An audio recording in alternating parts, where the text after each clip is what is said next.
Assalamualaikum warahmatullahi wabarakatuh. Saya Natasha Hasan dari kelas B D3 Farmasi 2018 akan mempresentasikan tentang materi permanganometri.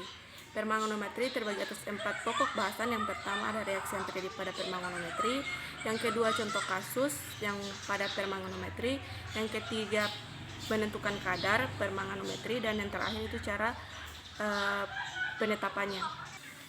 Baiklah, yang pertama itu reaksi yang terjadi pada permanganometri. Sebelum kita mengenal reaksi, kita harus mengetahui prinsip titrasi permanganometri ini. Prinsip titrasi permanganometri itu reaksi oksidasi reduksi pada suasana asam yang melibatkan elektron dengan jumlah tertentu. Dibutuhkan suasana asam untuk mencapai tingkat oksidasi dan dari KMNO4 yang paling tinggi.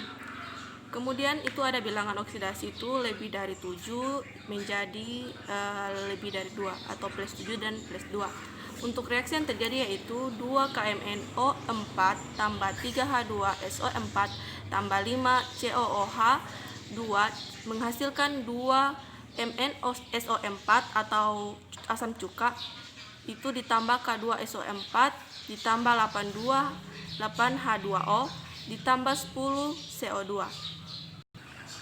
Baiklah, yang kedua yaitu contoh kasus dari permanganometri.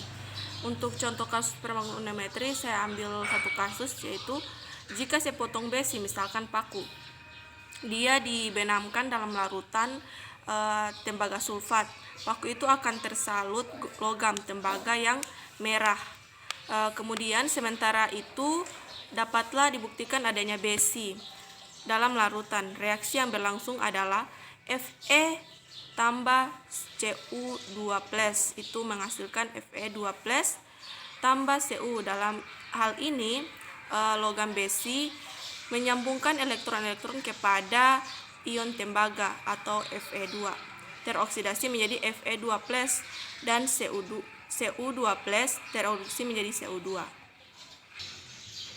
Yang ketiga yaitu perhitungan kadar. Untuk perhitungan kadar yaitu mgH2O2 itu sama dengan mgKMNO4 atau Mg sama dengan N kali V. Kemudian BeMg atau berat ekuivalen dari magnesium itu sama dengan 0,1023 dikali dengan 0,134,02.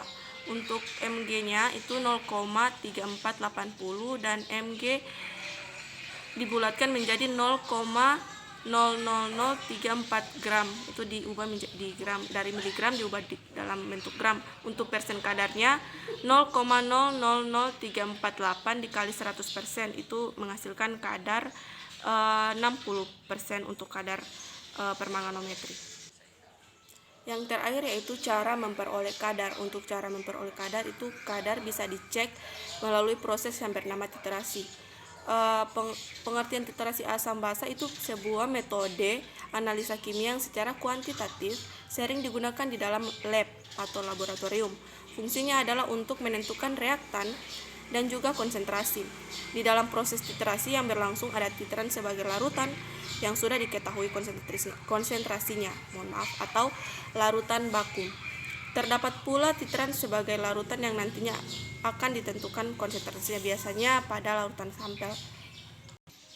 Baiklah, itulah presentasi dari saya tentang materi permanganometri. Apabila terdapat salah dan janggal, saya mohon maaf.